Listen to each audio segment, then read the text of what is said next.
Jantung nenek berdebar dengar suara aneh dari bawah lantai. Saat dibongkar, petugas kaget tak percaya mendengar suara aneh setiap malam di dalam rumah membuat nenek berusia 82 tahun ini khawatir. Suara itu terdengar sejak beberapa malam lalu. Nenek yang tinggal seorang diri ini kemudian mencoba mencari tahu sendiri. Kekhawatiran si nenek ternyata benar terbukti.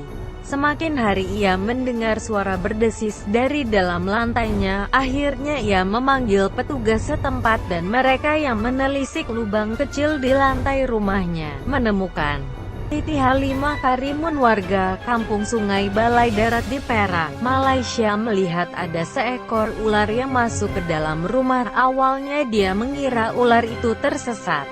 Dia melihat ular itu masuk ke rumahnya dan keluar kembali. Menurut anak Siti Halimah, Moh Salihin Asmawi, 52 tahun, dia menerima panggilan telepon dari ibunya. Dari ibunya, Asmawi mengetahui ada ular yang masuk rumah, tetapi ibu beritahu ular itu keluar lagi. Setelah itu, ibu menelepon lagi menginformasikan ular itu masuk kembali ke dalam rumah sore tadi.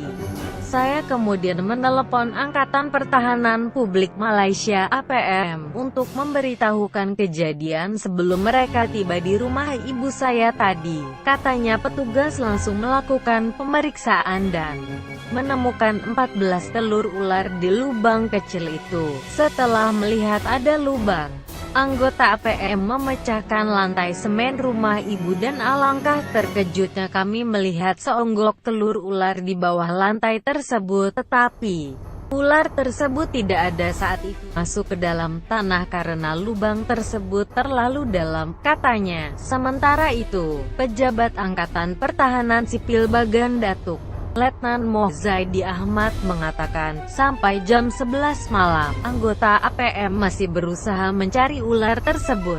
Sampai akhirnya penelusuran dilanjutkan esok hari dan akhirnya ular-ular itu ditemukan. Sekarang rumah kediaman Bu Siti sudah kembali aman. Terima kasih atas kunjungannya, semoga bermanfaat. Sampai jumpa kembali.